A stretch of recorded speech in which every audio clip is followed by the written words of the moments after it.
Antes que você comece a me xingar, comece a espumar pela boca aí, falando que meus passarinhos são tudo tralha, que são tudo ruim, que eu não tenho resultado com genética, que eu quero desmoralizar quem acredita em genética, que eu sou um idiota, que eu sou um bobo, que eu não sei de nada. Antes de você xingar qualquer coisa dessas nos comentários, saiba que eu não sou contra a genética, beleza? Esse canal aqui é feito pra gente estudar exatamente a genética em coleiras e papacapins, observando, tirando filhotes do mesmo casal e comparando com o pai, com a mãe, e ver quais características eles possam estar herdando. Então, eu estou fazendo um bem para você que acredita em genética ou não, vai depender do resultado. Mas é igual eu falei com vocês, não precisa me xingar, pode ser educado e conversar aí de uma forma legal. Mas se quiser xingar também, não tem problema. Eu vou só bloquear e pronto, e você não vai argumentar mais no canal. Mas o que eu quero falar com vocês aqui são as 5 coisas que fazem quem acredita em genética espumar pela boca. E como eu sou uma pessoa que olha de um lado e olha do outro, o próximo vídeo eu vou fazer para vocês 5 coisas que quem não acredita de genética espuma pela boca quando escuta. Então não vai ser só de um lado, tá? Vai ser de um lado e do outro. Então eu espero que você aproveite esse vídeo de uma forma leve, porque a intenção do vídeo é exatamente isso, meu irmão. Esse vídeo é só um entretenimento para você aí da sua casa, beleza? Bom, a primeira coisa que todo mundo que acredita em genética não gosta de escutar é essa frase. Por que os filhos do Pelé? Por que os filhos do Pelé não são grandes jogadores? O Pelé teve até um filho que jogou bola, que é o Edinho, foi goleiro do Santos, teve envolvido aí em polêmicas, foi preso, foi solto, foi preso de novo. Então, assim, mas a única coisa que ele não foi jogador bom de futebol, tanto que ele foi por exatamente o extremo oposto do pai dele. Pai dele atacante, camisa 10, ele goleiro, beleza? E ele tomou aquele gol famoso do Marcelinho, que ele dá ali um chapéu no zagueiro do Santos e bate de primeira, ganhou até uma placa lá na Vila Belmiro. Mas não é sobre o Marcelinho que a gente vai falar. A gente vai falar porque da mesma forma que eles falam do Pelé, também tem outras variações. Por que o filho do Romário não é um grande jogador? Por que os filhos do Edmundo não é um grande jogador? Não são grandes jogadores? Filhos do Ronaldinho Gaúcho, que inclusive está estreando aí pelo Barcelona, teve muita crítica, teve muitas pessoas criticando e teve muitas pessoas a favor. Tem o filho do Cristiano Ronaldo, que jogou na base da Juventus, jogou na base do Real Madrid e agora está na base daquele time lá, onde ele está lá das Arábias, do petróleo.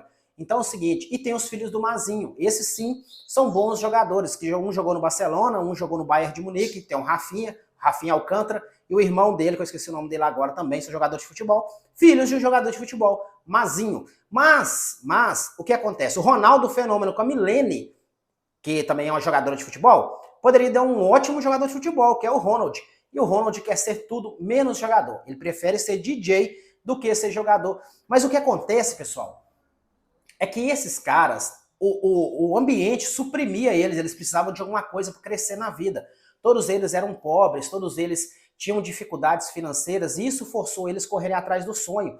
Já esses moleques, eles já nascem muito ricos, então eles já não têm aquela gana, aquela procura para procurar ganhar dinheiro, porque eles já nasceram milionários, multimilionários, muitos deles. Filho do Ronaldinho, filho do Cristiano Ronaldo, que está até atrás, porque o pai dele é um tarado de futebol, então o filho tá a mesma coisa, o robozinho e robozão.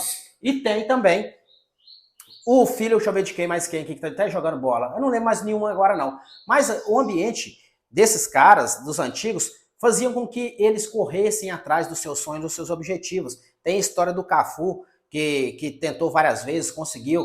Tem histórias de vários jogadores aí na internet, você vai ver o tanto que esses caras, do Zé Roberto, o cara lutou demais para conseguir uma vaga no futebol. Mas isso, pessoal, é porque esses caras, eles tinham a necessidade. A história do Zé Roberto é uma história muito bonita. Se vocês pesquisarem aí, eu não sei se ela tá no Flow ou se ela tá no Denilson Show, mas tem um podcast aí, Zé Roberto, vai lá dar uma olhadinha que você vai ficar maravilhado com a história do cara. A mãe dele ajudou muito ele, entendeu? Então, assim, esses caras, eles tinham que correr atrás, enquanto os filhos deles agora não têm a necessidade de correr atrás. Se a gente trazer isso para os pássaros, os nossos pássaros de genética não, de ambiente doméstico, eles vão ficar menos propícios à fibra, porque eles vão ter tudo à disposição. Enquanto aqueles pássaros que estão no mato, eles sempre estão correndo risco, sempre estão defendendo território, sempre estão correndo atrás de alimentação, isso fortifica a fibra dele. Então só os mais fortes vão sobreviver e terão proles. Os mais fracos, aqueles de bando, nunca vão ter... Fica quieto, menina. Aqueles de bando nunca vão ter a mesma qualidade e ter os mesmos resultados daqueles de fibra, beleza? Então essa é a primeira frase que deixa qualquer amante de genética bolado, bravo, tá? Segunda frase aí que deixa qualquer pessoa que adora genética daquele jeito. Cadê os filhos de campeões na roda? Essa é uma frase que todo mundo que não gosta de genética fala também. O que acontece? Isso é uma coisa que dá até para ser entendida. Por quê? Vamos ver para um lado mercadológico. O cara que põe um filho de um coleiro campeão nacional, que ele adquire de um criador comercial, então eu posso falar compra. Compra de um criatório comercial, um filho de um campeão nacional, esse passarinho é um valor aquisitivo muito alto. O que acontece? Esse cara, normalmente ele não vai levar ele na roda. Ele vai tirar filhotes dele, tá? Para ele agregar valor financeiro na criação dele. Por isso que você não vai ver filhos de campeões na roda. As pessoas vão fazendo aquela roda, fazendo aquela roda. Então o cara vai lá, vai colocar esse pássaro para reprodução, para ele falar que ele tem um neto daquele campeão nacional no criatório dele, para ele conseguir um valor mais alto naquele pássaro. E outra coisa que eu acredito que pode acontecer é que esse cara não vai levar para a roda, porque se der ruim, ele vai perder o investimento dele. Supondo que ele leve ele na roda lá várias vezes, esse passarinho não dá nada, quem vai querer comprar filho desse passarinho? Então ele já está resguardando o nome, tá bom? Então eu acredito que seja por isso. E a terceira, que as pessoas falam aí, que quem gosta de genética odeia escutar essa frase, é a seguinte: genética é só para aumentar o valor. Então, seguindo o que eu acabei de falar com vocês, a genética, como ela é vista aí hoje em dia, as pessoas estão sempre utilizando para estar aumentando o valor do seu plantel, aumentando o valor financeiro do seu plantel. Acaba não sendo um melhoramento genético, acaba sendo uma questão mais financeira. Mas quem acredita que nisso, naquilo outro, beleza. Eu não vou entrar no mérito aqui, eu só quero trazer para vocês as frases, eu não quero dar opinião minha, tá? Então o que acontece é isso, cara. A maioria das pessoas vão pegar ali, não vão levar para a roda, não vão levar para a disputa, eles vão apenas deixar para reprodução, para aumentar o valor aquisitivo aí da criação dele. Então é por isso que normalmente as pessoas falam isso, que questão de genética é só para aumentar o valor de passarinho, beleza? A quarta aqui é polêmica, pessoal, polêmica. Quarta, manejo conta mais do que genética. Esse argumento é utilizado até mesmo pelos criadores que vendem esses pássaros. Criadores, vamos falar aqui, quando eu falar venda, eu estou falando de criador comercial, eles são autorizados a vender. Então, quando esses criadores comerciais usam esse mesmo argumento a favor deles, eles falam o seguinte: não adianta eu te dar um coleiro de boa qualidade genética se o seu manejo é ruim. Se a culpa é sua, você que não conseguiu fazer o manejo adequado para ele, por isso que esse passarinho não desenvolveu na sua casa. Então é um argumento que os caras usam aí na hora de argumentar o porquê os pássaros não desenvolveu na casa do cliente, beleza? O outro argumento, que a pessoa que odeia, que adora genética, e você fala isso com ele, é o seguinte, cara. Se você tiver um passarinho, o cara vai falar o seguinte, passarinho que vieram antigamente lá do mato, lá nos primórdios, lá quando foi autorizado tirar esses espécimes da natureza para reproduzir, aqueles pássaros tinham mais fibra, é isso que as pessoas falam, tá? Aqueles pássaros tinham mais fibra. Mais essa fibra, pessoal, porque eles ficavam lá disputando território. Então, quando o cara ia lá e pegava, que era autorizado a pegar, ele pegava só os donos dos territórios, então, ou seja, os melhores pássaros que tinham. Então, consequentemente, realmente eles poderiam ter muita fibra. E os de hoje em dia, tem, claro, seus passarinhos de fibra saindo aí no ambiente doméstico, claro que tem, tops.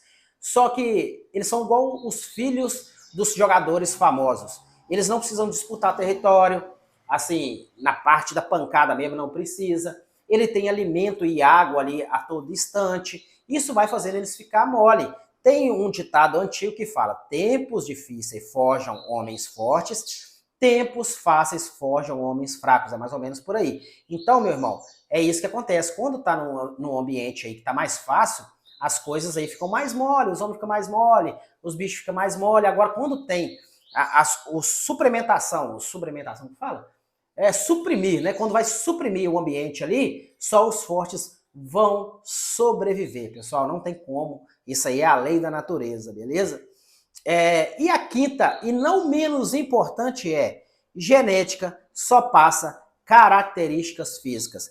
Quer ver uma coisa que vai deixar o cara que acredita em genética bolado? É você falar isso, que genética não passa comportamento, só passa características físicas, tamanho, cor, gola, baiano, é só isso que passa quando as pessoas falam isso. Eu, nesse canal, cara, eu não tenho nada a favor nem nada contra de quem acredita em genética e quem trabalha com genética. Não tenho mesmo, não tenho nada contra. A minha ideia aqui é pelo contrário. É ou fortalecer vocês que acreditam em genética, mostrando aqui realmente que puxa características de comportamento, ou não, ou mostrar que não puxa nada, entendeu? Mas aí eu estou fazendo aqui, eu já tenho vídeos, 2 vídeos aí no canal, temos 4 filhotes, filhos do mesmo casal, vamos tirar mais filhotes, filhos desse mesmo casal, para quê? Para a gente poder mostrar no dia a dia, no fio da navalha, se realmente funciona ou não. Eu não gosto de chegar e alguém me falar que isso funciona por causa disso, aquilo outro, e eu simplesmente engolir aquilo. Não, eu quero saber o porquê. Por quê? Então é por isso que eu estou fazendo esse canal, Genética de Papacapim e Coleiro, para vocês acompanharem aqui se realmente passa características, além de física, que já é provada, se passa questões aí de comportamento, como fibra, como valentia, como capacidade de dominar o outro oponente. Eu quero ver se isso acontece aqui. Richard, mas você não tem o coleiro que tem essas características. Verdade. Senão ele seria um campeão. Não é isso? Só que, pelas características dele, eu vou ver se os filhotes puxaram o comportamento dele. Se eles tiverem puxado o comportamento dele, aí eu posso fazer com um pastro de boa qualidade, de melhor qualidade, e eu vou acreditar que um campeão também passa as genéticas de um coleiro comum. Esse coleiro meu aqui, pessoal, é um coleiro comum, só que ele tem as suas características, eu conheço, tem mais de 3 anos que eu tenho ele, conheço as características dele e vou avaliar se os filhotes dele têm a mesma característica. Então, se vale para um comum, vai valer para um de alta genética também, tá? Próximo vídeo é aquele que faz espumar as pessoas que não acreditam em genética. Não leve pro coração, meu irmão. Isso aqui é apenas um entretenimento para vocês, mostrando essas 5 frases que as pessoas que odeiam genética mais falam e que as pessoas que adoram genética mais ficam pé com esse tipo de frase. Então, meu irmão, não leva pro coração. A vida é tão curta para você ficar bravo por causa de passarinho. Mas se você quiser ficar bravo, também não tem problema. Se você for me xingar, eu vou te desbloquear do canal e nunca mais você fazer comentário, beleza? Tamo junto, até o próximo vídeo. Ai, ai, ai, oi, papai. Valeu!